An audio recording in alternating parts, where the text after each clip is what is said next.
ನನ್ನನ್ನ ಯಾರು ಏನು ಮಾಡಕ್ಕಾಗಲ್ಲ. ಮೈಸೂರಿನಲ್ಲಿ ಸಿಎಂ ಸಿದ್ದರಾಮಯ್ಯ ಗುಡುಗಿದ್ದಾರೆ.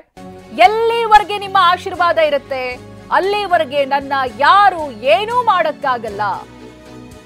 ಸ್ವಲ್ಪ ದಿನ ತೊಂದರೆ ಕೊಡಬಹುದಷ್ಟೇ, ಕಾನೂನು ಮೂಲಕ ಏನೂ ಮಾಡೋದಕ್ಕೆ ಸಾಧ್ಯ ಇಲ್ಲ. ಸರ್ ಹೆದರಬೇಡಿ, ರಾಜೀನಾಮೆ ಕೊಡಬೇಡಿ ಅಂತಿದ್ದಾರೆ.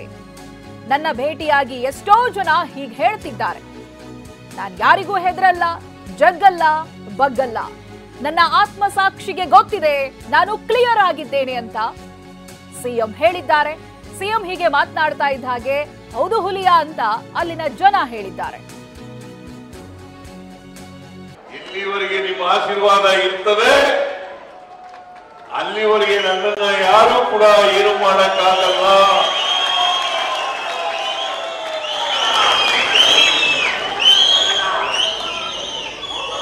ಸ್ವಲ್ಪ ದಿನ ತೊಂದರೆ ಕೊಡಬಹುದು ಅಷ್ಟೇ.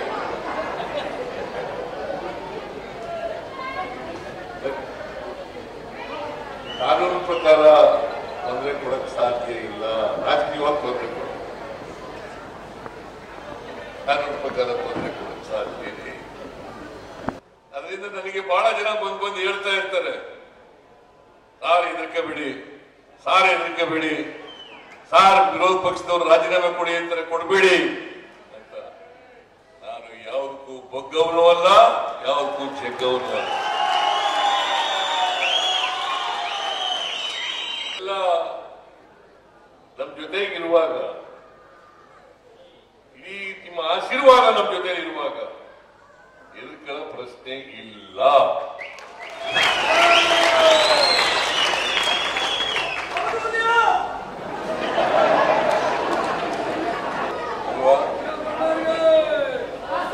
ಬಹಳ ಸಂತೋಷ. ಇಲ್ಲಿವರೆಗೆ ನಿಮ್ಮ ಆಶೀರ್ವಾದ ಇರ್ತದೆ, ಅಲ್ಲಿವರೆಗೆ ನನ್ನನ್ನ ಯಾರು ಕೂಡ ಏನು ಮಾಡಕ್ಕಾಗಲ್ಲ.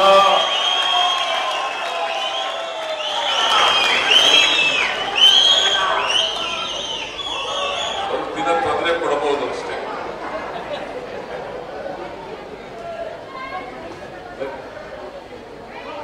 ಕಾನೂನು ಪ್ರಕಾರ ತೊಂದರೆ ಕೊಡಕ್ ಸಾಧ್ಯ ಇಲ್ಲ. ರಾಜಕೀಯವಾಗಿ ತೊಂದರೆ ಕೊಡ, ಕಾನೂನು ಪ್ರಕಾರ ತೊಂದರೆ ಕೊಡಕ್ ಸಾಧ್ಯ ಇದೆ. ಅದರಿಂದ ನನಗೆ ಬಹಳ ಜನ ಬಂದು ಹೇಳ್ತಾ ಇರ್ತಾರೆ, ಸಾರ್ ಹೆದರಿಕೆ ಬಿಡಿ, ಸಾರ್ ಹೆದರಿಕೆ ಬಿಡಿ, ಸಾರ್ ವಿರೋಧ ಪಕ್ಷದವರು ರಾಜೀನಾಮೆ ಕೊಡಿ ಅಂತಾರೆ, ಕೊಡಬೇಡಿ ಅಂತ. ನಾನು ಯಾವುದಕ್ಕೂ ಬಗ್ಗವನೂ ಅಲ್ಲ, ಯಾವುದಕ್ಕೂ ಚೆಗ್ಗವನೂ ಅಲ್ಲ. ಎಲ್ಲ ನಮ್ಮ ಜೊತೆಗಿರುವಾಗ, ಇಡೀ ನಿಮ್ಮ ಆಶೀರ್ವಾದ ನಮ್ಮ ಜೊತೆ ಇರುವಾಗ ಎದುರ್ಕಳ ಪ್ರಶ್ನೆ ಇಲ್ಲ.